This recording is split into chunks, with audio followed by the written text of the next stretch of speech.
Station মানেই ব্যস্ততা, যাত্রীদের হাঁকডাক, টিকিটের লাইন, কুলিদের তৎপরতা। কিন্তু গুয়াখড়ায় নেই সেই চিত্র। প্ল্যাটফর্ম নেই, টিকিট কাউন্টার বন্ধ, কোনো রেল কর্মকর্তা চোখে পড়ে না। স্টেশনের পাশে লাল ইটের পুরনো ভবনগুলো দীর্ঘদিনের অবহেলায় ধরেছে ফাটল। ভাঙা চাল, খসে পড়া দেয়াল আর বনলতায় ঢেকে থাকা ঘরগুলো দেখে স্থানীয়দের মনে কাজ করে অজানা আতঙ্ক।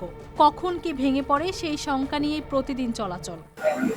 এখানে 20 বছর যাবত এই স্টেশন পড়ে আছে, ঘরটা মেরামতের লোক নাই, দেখাশোনার লোক নাই। আর এই স্টেশনটা 20-25টা ট্রেন চলাচল করে, ওনলি একটা ট্রেন থামে। আর প্ল্যাটফর্মের কোনো ব্যবস্থা নাই, লোকজন উঠতে নামতে পড়ে যাওয়া, অনেকেই আহত হয়। খোঁজ নিয়ে জানা যায় প্রায় 2 দশকের বেশি সময় ধরে এই স্টেশন কার্যত পরিত্যক্ত। একসময় দিনে একাধিক ট্রেন থামলেও এখন দিনে মাত্র একটি লোকাল ট্রেন অল্প সময়ের জন্য নেয় যাত্রী। নির্দিষ্ট সময়সূচি না থাকায় মানুষকে নির্ভর করতে হচ্ছে চাটমোহর বা বড়াল ব্রিজ রেল স্টেশনের ওপর, যেগুলো প্রায় 10 কিলোমিটার দূরে।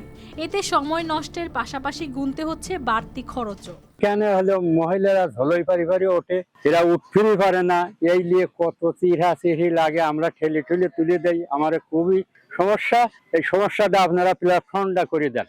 স্থানীয়দের অভিযোগ, প্ল্যাটফর্ম না থাকায় সবচেয়ে বেশি ভোগান্তিতে পড়ছেন নারী যাত্রীরা।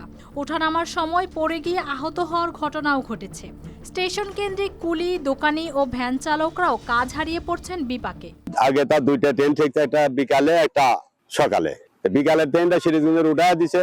আর এই দেখেন স্টেশনের পরিবেশ, ট্রেন মুটগুলি ঘর ভাঙা। 20 বছর আগে ধরেন মাস্টার চলে গেছে, ট্রেন সরকার লিজ দেখাইছে, কোনো মাস্টার নাই, কোনো যোগাযোগ নাই, মহিলারা উঠতে পারে না, উঠে লাইলে পড়ে যায়। রেলওয়ের পক্ষ থেকে লোকসান ও জনবল সংকটের কথা বলা হলেও এলাকাবাসীর দাবি ভিন্ন। তাদের মতে গুয়াখড়া রেল স্টেশন আবার চালু হলে যোগাযোগ হবে সহজ, ফিরে আসবে হারিয়ে যাওয়া প্রাণ চাঞ্চল্য। গুয়াখড়া স্টেশনে যাত্রীরা যদি মনে করে, যাত্রী বা ওখানকার জনগণ যদি ডিমান্ড করে যে এখানে আমাদের প্ল্যাটফর্ম দরকার, আমাদের এখানে স্টপেজ ট্রেন দরকার, সেক্ষেত্রে আমাদের কর্তৃপক্ষ যদি মনে করে যে ওইখানে যাত্রীর চাহিদা আছে বা যাত্রীদের ডিমান্ডের পরিপ্রেক্ষিতে দেয়া যায়, সেটা আমাদের কর্তৃপক্ষ করতে পারে। তবে জনগণ চাইলে এটা রেলওয়ে অবশ্যই করবে, কারণ বাংলাদেশ রেলওয়ে যাত্রী বা জনগণের সেবা দেওয়ার জন্য বদ্ধপরিকর। ইতিহাসের সাক্ষী এই স্টেশনটি আজও অপেক্ষায়, কবে আবার মানুষের পদচারণায় হবে মুখর।